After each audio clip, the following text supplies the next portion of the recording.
عليكم ورحمة الله وبركاته. الحمد لله الذي أرسل رسوله بالهدى ودين الحق ليظهره على الدين كله وكفى بالله شهيدا. أشهد أن لا إله إلا الله وحده لا شريك له وأشهد أن محمدا عبده ورسوله. اللهم صل وسلم وبارك على سيدنا محمد وعلى آله وأصحابه ومن تبعهم بإحسان إلى يوم الدين. أما بعد.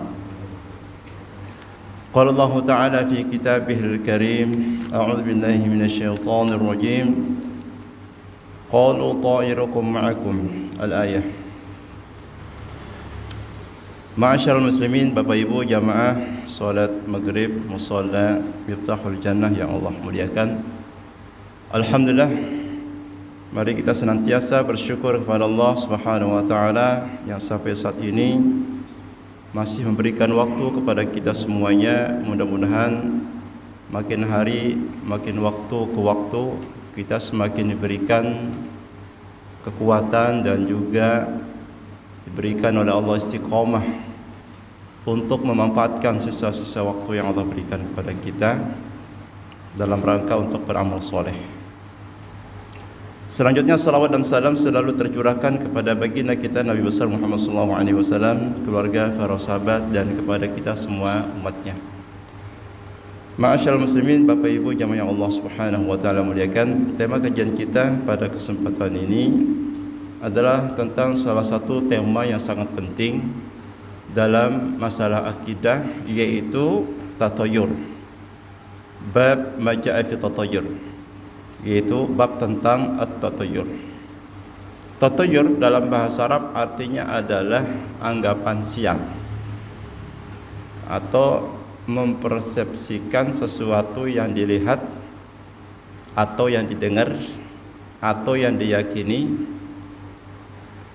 sebagai pembawa kesialan atau pembawa masalah.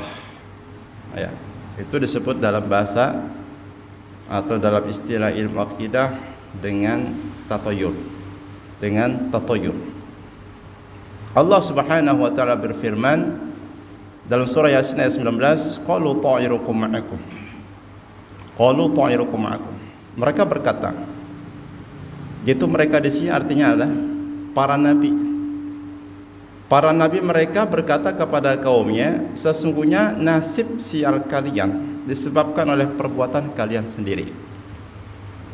Apa latar belakang atau apa yang melatar belakangi ucapan nabi ini kepada umatnya?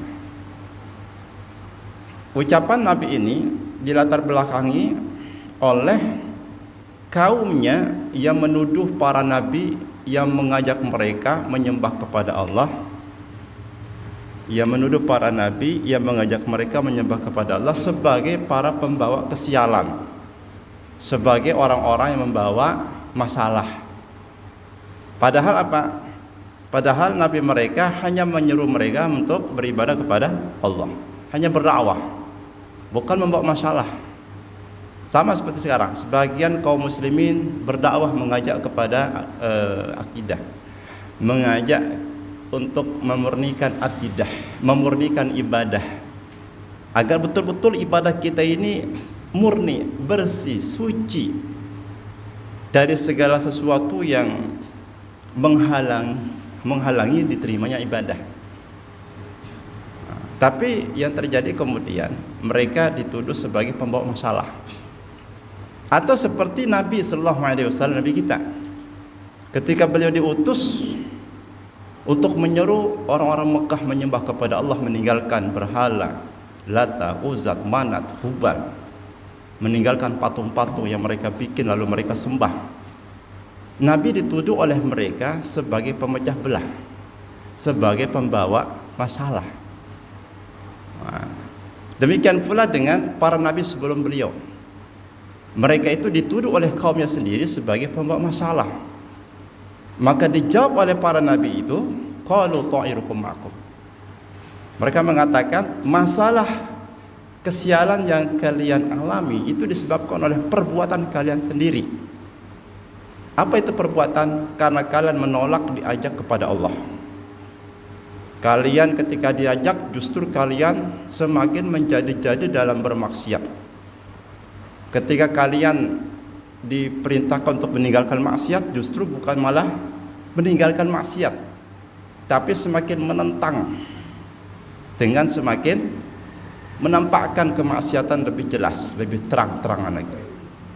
Sehingga dengan maksiat yang terang-terangan, baik maksiat dalam masalah akidah, maksiat dalam bentuk perbuatan keji dan kemungkaran, itulah yang membawa dan membuka pintu-pintu masalah, pintu-pintu musibah, pintu-pintu bencana, ya kan? Sehingga di bumi ini tidak ada satupun musibah kecuali disebabkan oleh maksiat yang diperbuat oleh manusia. Tidak mungkin dan mustahil Allah itu menurunkan azabnya, menimpakan bencana alam kepada orang-orang yang tidak berbuat maksiat, atau kepada orang-orang yang melakukan nahi mungkar. Kepada orang-orang yang melakukan nahi mungkar. Karena ada kalanya orang itu tidak bermaksiat. Tidak bermaksiat, dia soleh secara individu, pribadi dia soleh, ke masjid, sedekah, zikir, secara pribadi. Tapi dia bersikap acuh tak acuh, cuek bebek, tak peduli dengan kemungkaran di depan mata, tak peduli dengan kemungkaran yang dilakukan oleh sebagian masyarakatnya. Ada yang minum khamr, ada yang zina, ada kedustaan di pasar, ada timbangan yang dikurangi, ada takaran yang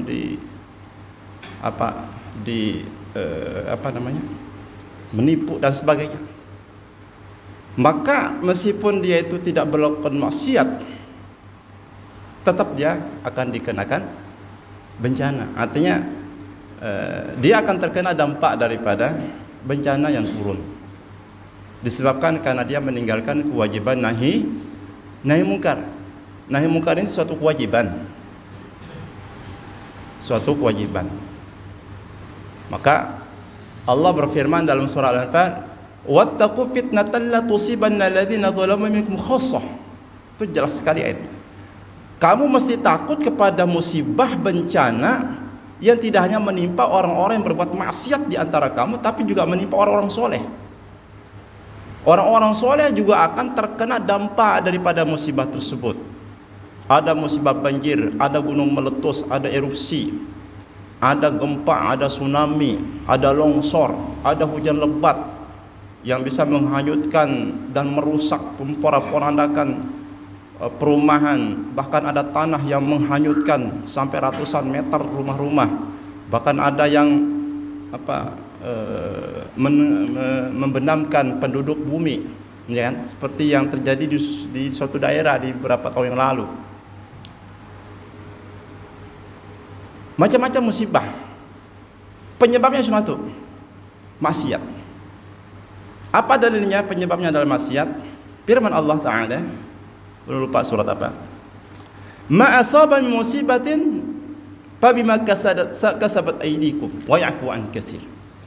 Tidak satupun musibah yang menimpa kalian kecuali disebabkan oleh tangan kalian sendiri, oleh perbuatan kalian sendiri, oleh kemaksiatan dan dosa kalian sendiri. Artinya musibah itu datang bukan karena perbuatan orang lain, tapi karena perbuatan kita sendiri. Perbuatan kita sendiri. Allah itu enggak pernah zalim kepada manusia, tapi manusia itulah yang zalim kepada dirinya sendiri. Yang zalim kepada dirinya sendiri. Kemudian yang kedua dalilnya adalah wa ma kana Allah mu'adzibahum wa hum yastaghfirun. Allah itu tidaklah menyiksa mereka sementara mereka senantiasa memohon ampun kepada Allah. Nah, jadi walaupun ada maksiat, tapi manusia itu selalu beristighfar kepada Allah. Bermaksiat lagi, istighfar lagi, maksiat lagi, istighfar lagi. Karena memang kita ini tidak lepas daripada dosa. Tidak lepas daripada dosa. Tapi istighfar tidak cukup. kita mesti tebalkan dengan taubat. Tebali dengan taubat. Pertebal dengan taubat. Apa bedanya istighfar dengan taubat? Kalau istighfar itu ada kalanya atau memungkinkan seorang kembali kepada dosa yang sama, dosa yang lama. Berbuat kembali perbuatan yang sama. Tapi kalau taubat itu dikuatkan dengan tekad yang kuat untuk tidak mengulangi perbuatan yang sama. Berjanji, bertekad dengan tekad yang bulat untuk tidak mengulangi dosa yang sama. Taubat. Sehingga taubat itu levelnya lebih tinggi, tingkatannya lebih tinggi di atasnya lagi. Kita dosa lagi, istighfar lagi. Tapi azab itu akan turun manakala pelaku-pelaku maksiat itu tidak beristighfar pada Allah. Makanya Allah katakan, "Wa ma kana Allah mu'adzibahum wa hum yastaghfirun." Allah itu tidak menyiksa mereka kalau mereka senantiasa beristighfar. Kemudian ada nabi. Nah, sekarang tidak ada nabi. Semasih ada nabi, itu Allah menunda azab. Meskipun banyak kesyirikan di mana-mana di zaman nabi. Tapi ada nabi. Dalilnya firman Allah, "Wa ma kana mu'adzibahum wa anta fihim." Allah sekali-kali tidak menyiksa mereka sementara kamu wahai Muhammad masih berada di tengah-tengah mereka.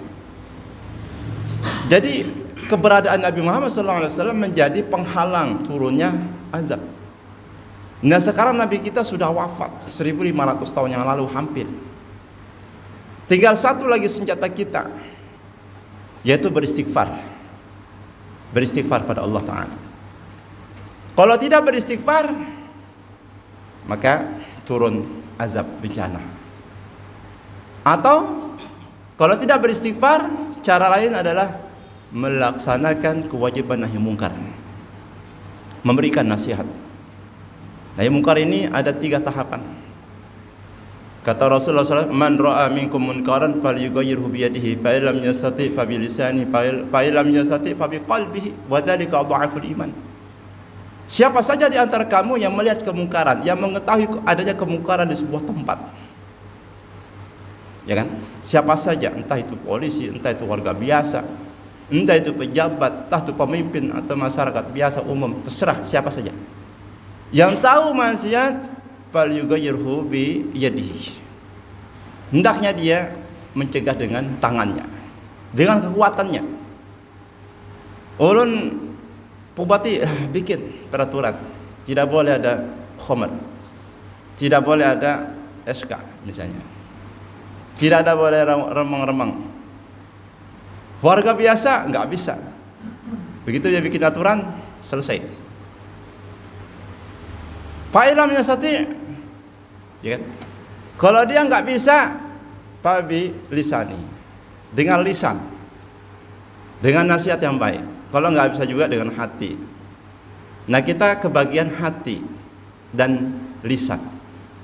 Lisan ini kebagian para muballigh, para guru, para tuan guru, menyampaikan nasihat, ya, nasihat supaya mengamankan penduduk dari azab dengan cara istighfar, perbanyak amal soleh, meninggalkan segala maksiat dengan segala bentuk dan rupa-rupanya. Kemudian dengan hati nggak kuat, ya sudah ingkari.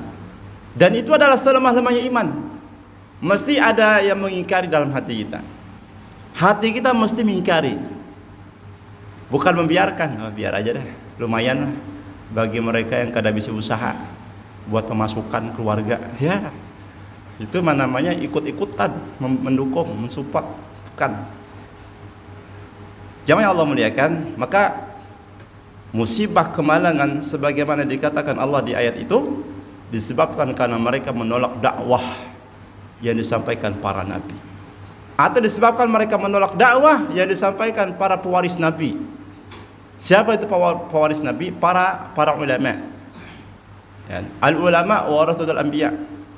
Para ulama adalah pewaris nabi. Apa yang diwarisi para ulama dari para nabi yang sudah wafat? Ilmu. Kenapa ilmu? Bukan harta. Para nabi kalau wafat tidak mewariskan harta, Tidak meninggalkan harta. Jangankan buat kita, buat keluarganya saja tidak boleh diwarisi. Ketika Rasulullah wafat, Fatimah minta jatah. Ada tanah waktu Nabi SAW menaklukkan Khaybar Yahudi. Fatimah menuntut kepada Abu Bakar khalifah. Ini saya punya tanah bapak saya. Kata Abu Bakar, tidak ada warisan yang ditinggalkan Nabi untuk keluarganya. Seluruh yang ditinggalkan adalah untuk Baitul Mal. Maka orang-orang yang ngaku sebagai keturunan Nabi tidak boleh terima zakat. Habib-habib tidak boleh terima zakat. Kalau ada Habib ngaku keturunan Nabi menerima zakat, itu bukan Habib. Mulai dari Nabi sampai terus Fatimah binti Zahra, Ali, terus Hasan, Husain, terus seterusnya, ya, itu tidak boleh menerima zakat. Haram. Allah Subhanahu wa taala mengharamkan untuk menerima zakat. Kalau hadiah boleh. Kalau hadiah boleh. Jamaah yang Allah muliakan. Nah, ini kembali kepada judul kita ini. Jadi tatayur itu adalah anggapan sial. Dari mana muncul dalam benak seseorang? Dia akan ditimpa kemalangan atau masalah.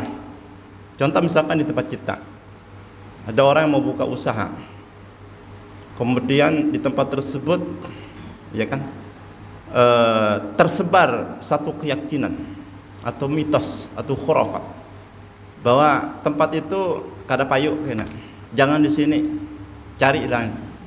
Nah itu contoh tatayur, contoh tatayur. Atau misalkan jangan tulak di bulan Safar. Bulan Safar adalah bulan pembawa kesialan. Atau jangan mengadakan pernikahan atau hajatan di bulan Safar, karena akan membawa kepada permasalahan, kegagalan dan sebagainya. Atau misalkan malam Jumat, ya, di rumah aja, jangan keluar. Karena kalau keluar di malam Jumat banyak syaitan. Padahal di rumah sendiri banyak syaitan. Di kamar mandi kalau nggak baca adab-adab, syaitannya banyak itu. Nggak menunggu Jumat, setiap saat ada terus. Nggak khusus malam Jumat. Ini sebagian. Ya. Itu termasuk tatayur. Bahkan yang termasuk tatayur itu adalah anggapan penyakit bisa menular dengan sendirinya. Bisa menular dengan sendirinya. Dan ini mengurangi apa? Akidah kita kepada Allah Subhanahu wa taala. Apa itu akidah yang berkaitan masalah ini? Bahwa Allah mentakdirkan segala sesuatu. Segala sesuatu. Apa itu segala sesuatu? Segala sesuatu yang berkaitan masalah kehidupan manusia. Orang itu sakit kapan, penyebabnya apa, di mana sakitnya, kapan sembuhnya. Kalau orang ditakdirkan oleh Allah sehat terus, meskipun COVID telah menyebabkan banyak orang meninggal dunia, dia akan tetap sehat. Betul nggak? Banyak orang yang kemudian tetap alhamdulillah kan gitu. Kenapa? Karena Allah takdirkan dia sehat. Sebaliknya kalau Allah takdirkan kematian, siapapun orang yang meskipun dia seorang tentara, medis, seorang dokter spesialis, banyak yang meninggal dunia. Tenaga medis yang biasanya kerjanya adalah merawat orang, mengobati pasien, justru dia meninggal. Nah, itu adalah takdir. Maka jangan kita melemparkan takdir keselamatan kita, kesehatan dan kematian manusia itu kepada penyakit. Awas COVID. Oh, itu kan menurut kesehatan, ya boleh. Tetapi tipis sekali bedanya antara keyakinan penyakit menular dengan sendirinya dengan ikhtiar kita dari sisi medis, kesehatan. Kalau kita mengatakan penyakit dengan sendirinya menular, tidak ada hubungannya dengan Allah, itu sudah akidahnya sudah kacau. Sudah kacau. Sama seperti misalkan kalau muncul bulan ini akan turun hujan dengan sendirinya. Padahal di Al-Quran jelas ayat-ayat tersurat. Wa anzala minas sama' ma'a, dan dia telah menurunkan air dari langit dengan proses-proses yang terjadi secara fisika. Itu kita tidak mengingkari itu. Sedangkan kalau kita mengatakan ini ikhtiar kita sebagai manusia berdasarkan pedoman-pedoman ahli kesehatan, itu tidak masalah. Atau misalnya kita mengamati bintang-bintang, bahwa bulan ini akan turun hujan berdasarkan BMKG, ya kan? Ternyata meleset dan seringkali meleset. Artinya apa? Artinya kembali kepada manusia, bahwa kita itu lemah, bahwa kita itu ditakdirkan Allah. Kita mentakdirkan ini akan terjadi, ternyata meleset. Itu menunjukkan bahwasanya ya, Allah Subhanahu wa taala yang maha mengatur segala sesuatu. Bahkan kita yang sering mengatur pun diatur oleh Allah taala. Bapak Ibu jamaah yang Allah muliakan, maka Nabi sallallahu alaihi wasallam menyebutkan la adwa wa la tiyarata wa la hamata wa la safar. Tidak ada penyakit yang menular dengan sendirinya, tidak ada nasib kesialan, tidak ada bencana, dan tidak ada bulan Safar. Nabi sallallahu alaihi wasallam menyebut 4 perkara ini yang diyakini oleh sebagian umat manusia sebagai pembawa kesialan dan membawa kemalangan serta masalah. Maka beliau ingin menegaskan bahwa semua itu tidak seperti yang kalian anggap. Bulan Safar kalian anggap pembawa sial? Tidak. Maka memang la Safar, tidak ada Safar. Maksudnya bukan bulannya yang tidak ada, tetapi anggapan kalian bulan Safar membawa masalah, itu yang tidak ada. Wala tiarata, tidak ada agama sial. Jadi kita mengaku sial nggak ada. Ya. Angka sial, ada nggak orang meyakini oh jangan pakai angka itu membawa kesialan. Contoh angka 13. Coba periksa di pesawat, ada nggak angka 13? Seat 13 nggak ada. Lewat 12, 14 langsung. Kenapa? Karena sudah diyakini yang menyebabkan jatuhnya pesawat di angka itu. Padahal tanpa angka itu pesawat betapa banyak yang jatuh. Puluhan pesawat jatuh. Ya. Jadi justru dengan keyakinan tatoyur ini membawa masalah. Membawa masalah. Artinya apa? Artinya adalah ya, Allah yang Maha mengatur. Keselamatan, kecelakaan, itu semua sudah diatur Allah. Tidak diatur oleh makhluk siapapun dan apapun. Makhluk Allah, bulan, waktu, tanggal, malam, hari, tahun, nggak ada. Penyakit, semua ya. Semua sudah diatur sedemikian rapi oleh Allah Ta'ala sebelum Allah menciptakan langit dan bumi 50.000 tahun. Inna Allah kataba maqadir khalaiq qabla yakhluqas samawati wal arda bi 50.000 amin. Allah itu sudah mencatat takdir segala sesuatu 50.000 tahun sebelum langit dan bumi Allah ciptakan. Berarti jauh sekali sebelum kita. Kapan langit itu ada? Cari aja di hadis. Kapan langit itu ada? Kapan bumi ini ada? Cari di hadis. Ya kan? Bayangkan, disebutkan di Al-Qur'an. Allahul ladzi khalaqas samawati wal arda wa ma bainahuma fi 6 ayyamin tsumma istawa 'alal 'arsy. Allah yang telah menciptakan langit dan bumi dan segala apa yang ada di antara keduanya dalam 6 masa. Kemudian setelah itu istawa 'alal 'arsy, dia bersemayam di atas 'arsy. Bersemayam di atas 'arsy. 6 hari. Satu hari Allah itu berapa? Wallahu a'lam. Kalau dari kiamat, satu hari dalam pandangan Allah itu sama dengan 1000 tahun menurut perhitungan kita. 1000 tahun. Satu hari ya di sana. Satu hari 24 jam.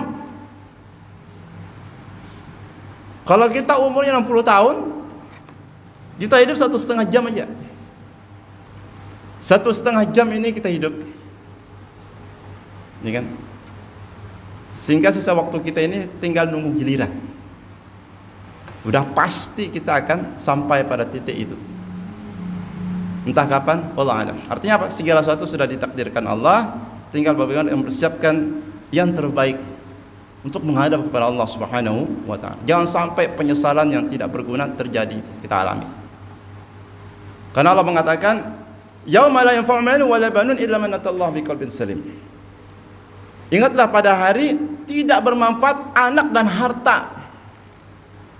Kalau di dunia masih bermanfaat, harta kita masih kita bermanfaat untuk mengobati, untuk biaya kesehatan, untuk biaya pendidikan, untuk menebus, ya kan?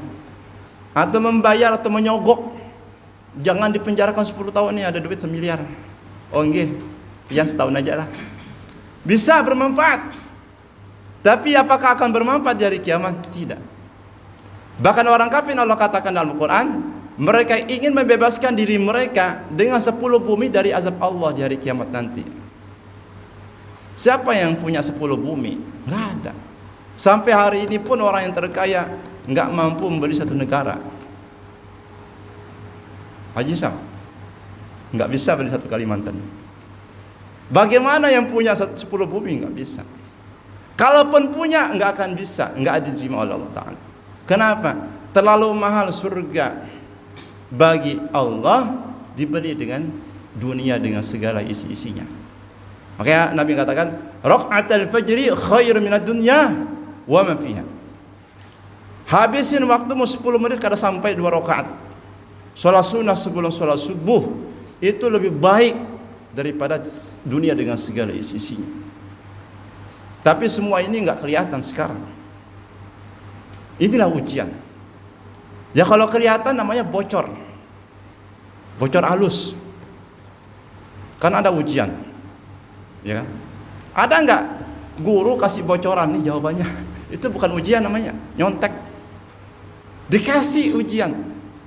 Ada orang yang malas, ada yang enggak ada yang tipis keyakinannya. Karena itu bagaimana kita ya beribadah itu berbanding lurus dengan tingkat keyakinan kita kepada janji-janji Allah nanti di hari kiamat. Misalnya Allah berjanji, "A'adatu li'ibadi shalih ma la 'ainun ra'at wa la udhun sami'at wa la khatara 'ala qalbil bashar." Aku sediakan untuk hamba-hambaku yang soleh sesuatu yang tidak pernah mereka lihat, tidak pernah mereka dengar, dan tidak pernah mereka bisa bayangkan. Dan Allah tidak memperlihatkan kepada kita pahala 2 rakaat salat sunnah subuh itu enggak ada. Tapi Nabi yang wa ma yantiqu 'anil hawa, Nabi itu kalau ngomong bukan hawa nafsu. Kita kejar. Maka jamaah Allah muliakan kembali. Lalu bagaimana solusinya dan sikap yang terbaik bagi seorang mukmin? Rasulullah SAW menunjukkan kepada kita sikap terbaik dalam menyikapi permasalahan yang sedang dihadapi oleh kita. Kita menghadapi masalah apapun itu bentuknya. Karena setiap manusia pasti ada masalah. Ada orang yang tersenyum, itu pasti punya masalah. Cuman tidak semua orang menceritakan masalahnya. Orang-orang mukmin tidak perlu menceritakan masalahnya kecuali hanya kepada Allah. Tidak mengadukan kepada manusia. Kita tahajud, adukanlah saat kita sujud kepada Allah. Masalah apa? Masalah apa? Kepada Allah. Orang mukmin senantiasa kepada Allah. Senantiasa kepada Allah Subhanahu wa taala. Maka Rasul mengatakan, la adwa wa la tiyarta wa yu'jibuni al-fa'lu qalu wa mal fa'lu qala al-kalimatu thayyibah. Tidak ada penyakit yang menular dan tidak ada nasib yang membawa kesialan. Dan aku, kata Rasulullah, menyukai sikap optimisme, menyukai sikap positive thinking. Para sahabat bertanya, apa itu al-fa'lu positive thinking ya Rasulullah? Al-kalimah at-thayyibah, yaitu ungkapan dan kalimat-kalimat yang baik, yang positif. Jadi kalau kita bangun di pagi hari senyum dan mengatakan hari ini insya Allah beruntung, itu Nabi suka. Daripada aduh kada bisa duit, nah justru datang masalah, bujur-bujur kada bisa duit. Kenapa? Karena suasana itu diciptakan oleh pikiran sendiri. Jadi kalau kita memikirkan yang positif, maka yang positif datang. Kalau berpikir yang negatif, maka yang negatif datang. Apa dalilnya? Firman Allah dalam hadis qudsi, ana 'inda dhanni 'abdi bi. Saya, kata Allah, sesuai dengan prasangka hambaku tentangku. Kalau kita berprasangka positif, maka positif yang datang. Kalau sebaliknya, maka yang datang negatif.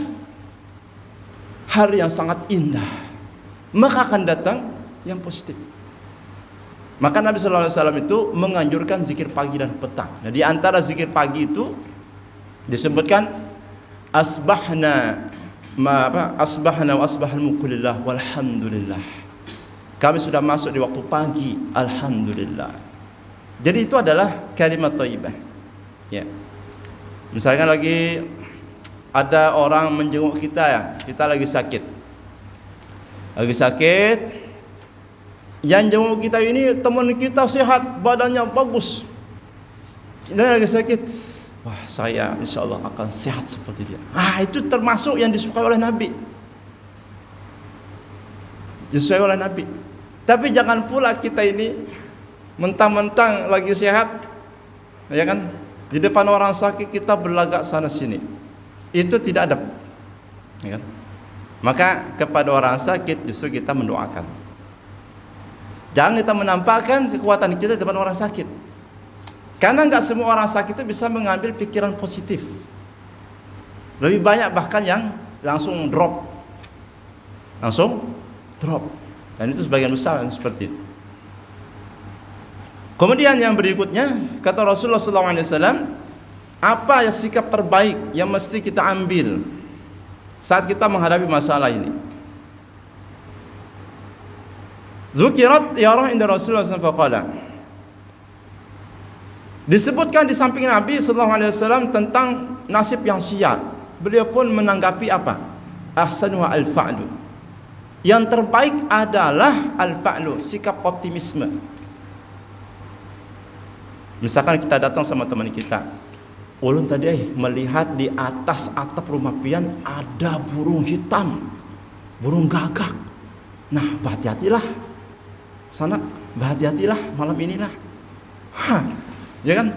Itu adalah tiarah.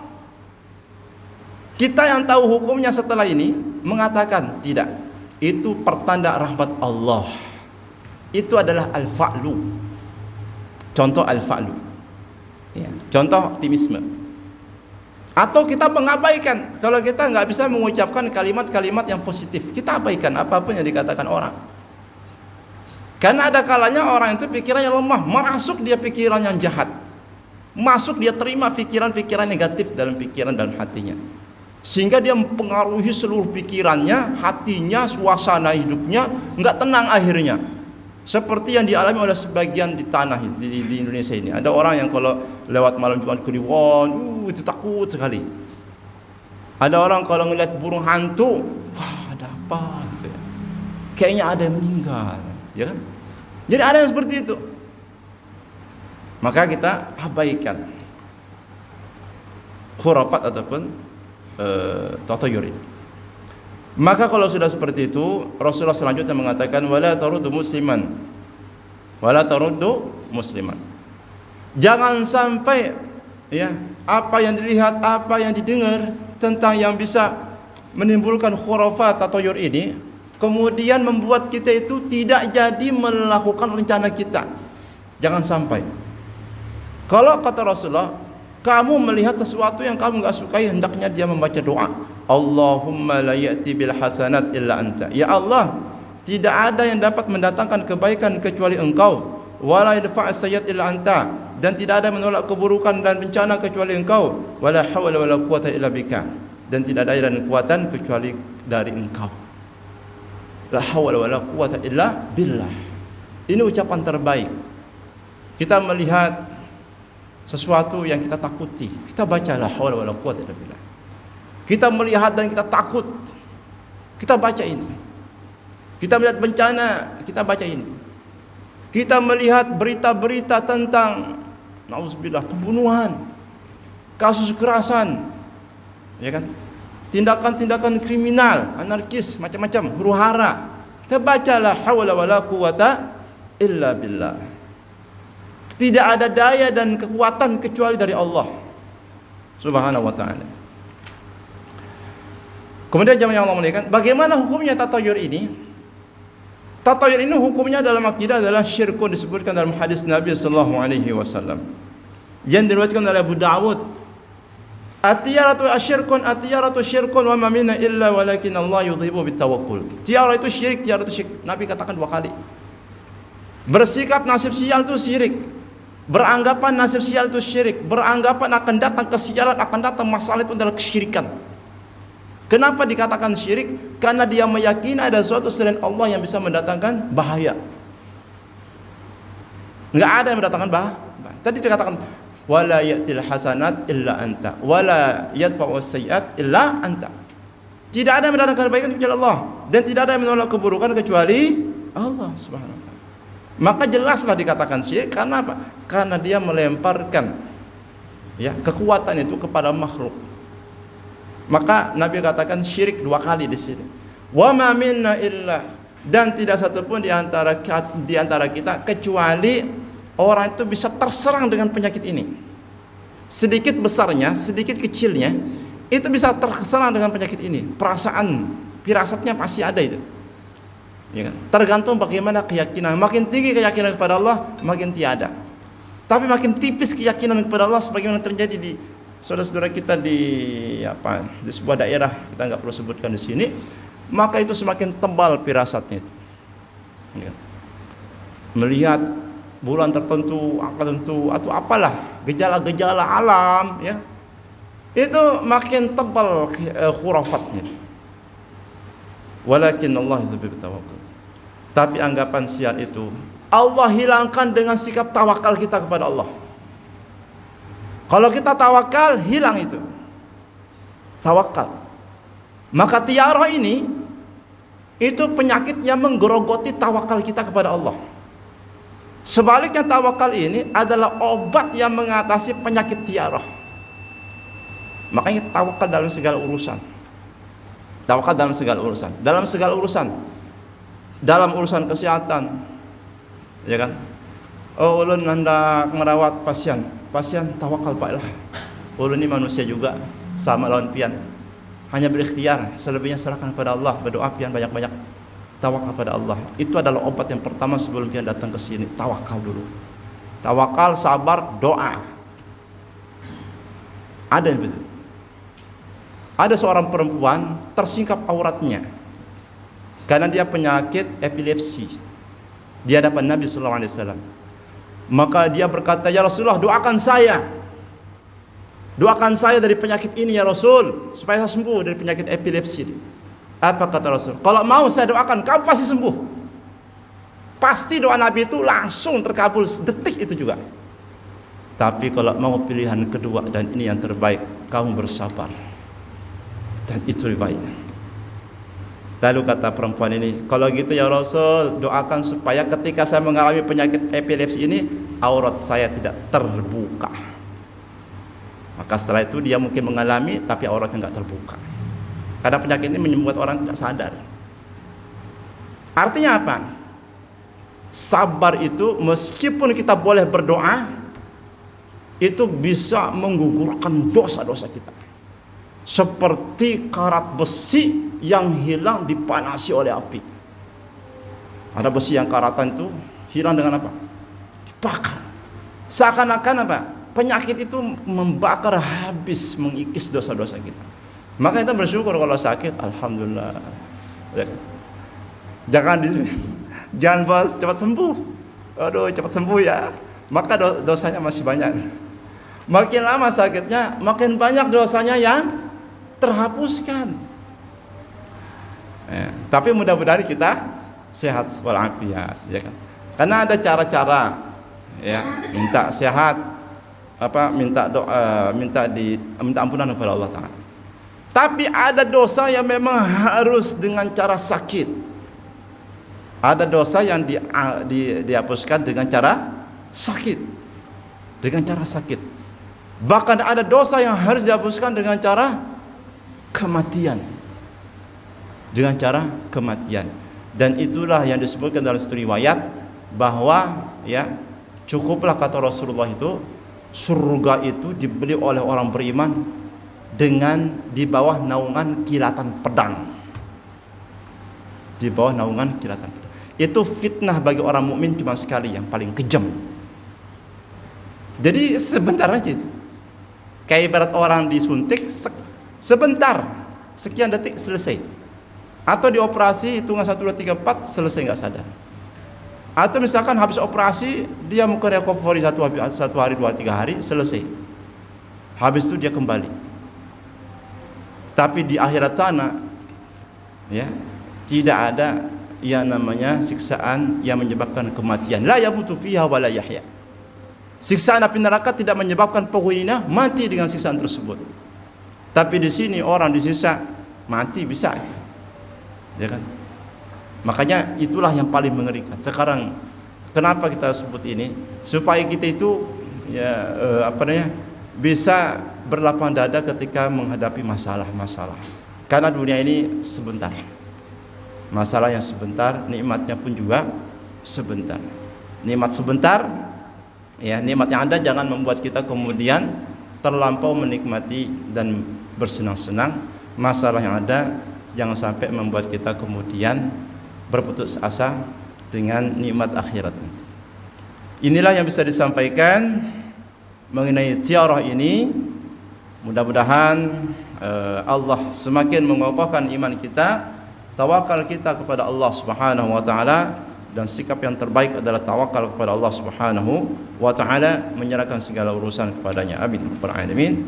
Wallahu a'lam bissawab. Mari kita akhiri dan tutup dengan doa kafaratul majlis. Subhanakallahumma bihamdika wa asyhadu an la ilaha illa anta wa astaghfiruka wa atubu ilaika. Wassalamualaikum warahmatullahi wabarakatuh.